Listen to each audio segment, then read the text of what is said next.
शहर से विवाह करके आई आराध्या जब से अपने ससुराल एक गांव में आई तब से देख रही थी घर में उसकी बुजुर्ग दादी सास का अपमान होता हुआ।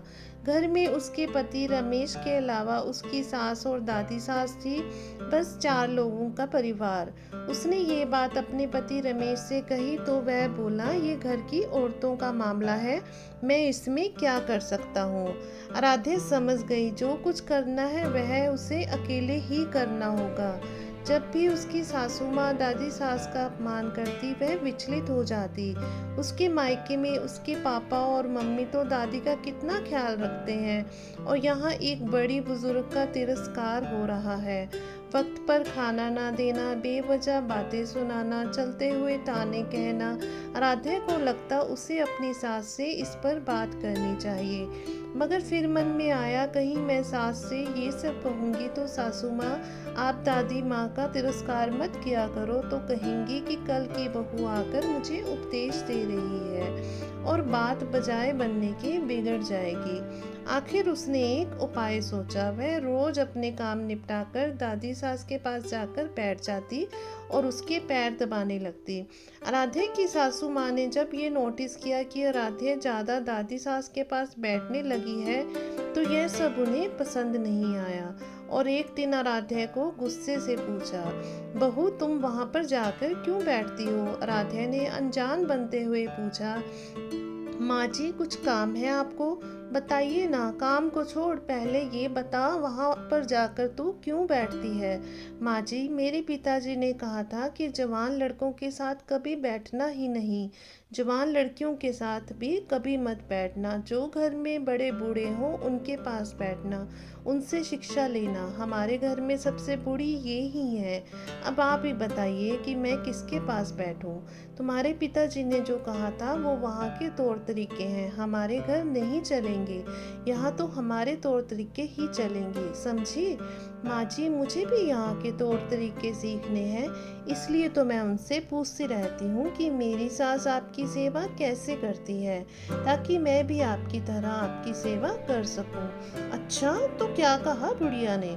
माँ जी दादी जी बोल रही थी कि अगर मेरी बहू समय पर मुझे भोजन दे दे, मुझे ताने ना दे तो मैं उसे ही सच्ची सेवा मान लूं। अच्छा तो क्या तू भी ऐसा ही करेगी मेरे साथ। अब मैं ऐसा नहीं करना चाहती हूँ, मगर मेरे पिताजी ने कहा था कि बड़ों से ससुराल की रीति सीखना, जैसे वहाँ होता हो वैसा ही तुम्हें भी सीख कर करना होगा। आराध्या की बात सुनकर सास डर गई कि ये सब क्या है। यदि मैं अपनी सास के साथ जो बर्ताव करूंगी वही बर्ताव ये मेरे साथ करेगी, ये तो कल मेरे बुढ़ापे में मेरे लिए खतरनाक हो सकता है। अचानक एक जगह कोने में मिट्टी के बर्तन इकट्ठे पड़े देखकर सास ने पूछा, बहू ये मिट्टी के बर्तन क्यों इकट्ठे कर रखे हैं। आराध्या ने कहा, आप दादी जी को ऐसे ही बर्तनों में भोजन देती हो, इसलिए मैंने पहले ही ये बर्तन जमा कर लिए हैं ताकि कल। क्या मतलब तू मुझे कल को मिट्टी के बर्तन में भोजन कराएगी। जी अब आप ही ने तो थोड़ी देर पहले कहा था कि यहाँ आपके घर की रीति चलेगी। हमारे घर में तो बड़े बुजुर्गों को आदर से अच्छे बर्तनों में खाना परोसते हैं। अरे यह कोई रीति थोड़े ही है, तो आप फिर दादी सास को इन बर्तनों में खाना क्यों देती हो। वो तो इसलिए कि थाली कौन मांजेगा, थाली तो मैं मांज दूंगी। ठीक है तो तू आज से उन्हें थाली में खाना दिया कर और ये मिट्टी के बर्तन उठाकर बाहर फेंक दे। अब बूढ़ी दादी जी को थाली में भोजन मिलने लगा, लेकिन आराध्या ने नोटिस किया सबको भोजन देने के बाद जो बाकी बचे वह खिचड़ी की कुर्चन, बची हुई दाल दादी माँ को दी जाती थी। आराध्या एक दिन ऐसे खाने को हाथ में लेकर देखने लगी तो सास ने पूछा, क्या देख रही हो बहू। माँ जी मैं देख रही हूँ कि बड़ों को भोजन कैसे दिया जाता है, ये भी तो यहाँ की रीति होगी ऐसा भोजन देने की। अरे ऐसा भोजन देने की कोई रीति थोड़े ही है, मतलब तो फिर आप दादी जी को ऐसा भोजन क्यों देती हो। अरे बूढ़ों को पहले भोजन देने कौन जाए, आप आज्ञा दो तो मैं दे दूंगी। अच्छा ठीक है तो तू पहले दादी को भोजन दे दिया कर, अच्छी बात है। अब बूढ़ी दादी जी को बढ़िया भोजन मिलने लगा। रसोई बनते ही आराध्या ताजी खिचड़ी, ताजा फुल्का, दाल साग ले जाकर दादी सास जी को दे देती। दादी माँ जी तो मन ही मन आशीर्वाद देने लगी। दादी माँ जी दिन भर एक खटिया में पड़ी रहती और वह खटिया भी लगभग टूटी हुई थी। उसमें से बंधनवार की तरह मूंछ नीचे लटकती थी।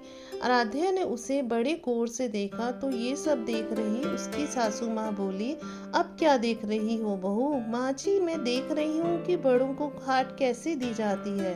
अरे नहीं, तुम गलत समझ रही हो। बड़ों को ऐसी खाट थोड़ी ही दी जाती है, यह तो टूट जाने से ऐसी हो गई है। अच्छा, तो दूसरी क्यों नहीं बिछा देती?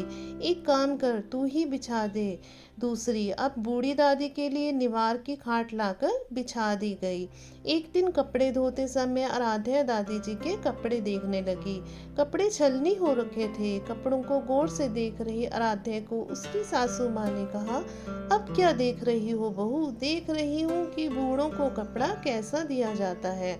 फिर वही बात, अरे कपड़ा ऐसा थोड़ा ही दिया जाता है, यह तो पुराना होने पर ऐसा हो जाता है। तो फिर वही कपड़ा रहने दे क्या? अरे नहीं, तू बदल दे। आराध्या ने मुस्कुराकर दादी माँ के कपड़े, चादर, बिछोना आदि सब बदल दिया। उसकी चतुराई से बूढ़ी दादी माँ का जीवन सुधर गया। दोस्तों, ये सब बातें आपको पुराने जमाने की लग रही होंगी। ये सच भी है, क्योंकि आजकल तो बहू मुंह फुट होकर सामने से विरोध कर सकती है ऐसी गलत रीतियों का, तौर तरीकों का। मगर वीडियो का असली मकसद आपको ये बताने का था, कहने भर से ही असर नहीं पड़ता, बल्कि आचरण का भी असर पड़ता है। जैसे आपको करते हुए देखकर लोगों को सीखने का मौका मिलता है। अपने वर्तमान में अपना भविष्य देखने का, असल में जैसा बोओगे वैसा काटोगे। यहाँ तो समझदार बहू ने समझा दिया, मगर यदि आप समझना ही नहीं चाहते तो कल होने वाली आपकी परिस्थितियाँ आप वर्तमान में ही तय कर रहे हैं। अगर आपको हमारी ये कहानी अच्छी लगी हो तो कहानी को लाइक कर दीजिएगा, शेयर कीजिएगा और चैनल को भी सब्सक्राइब जरूर कीजिएगा। धन्यवाद।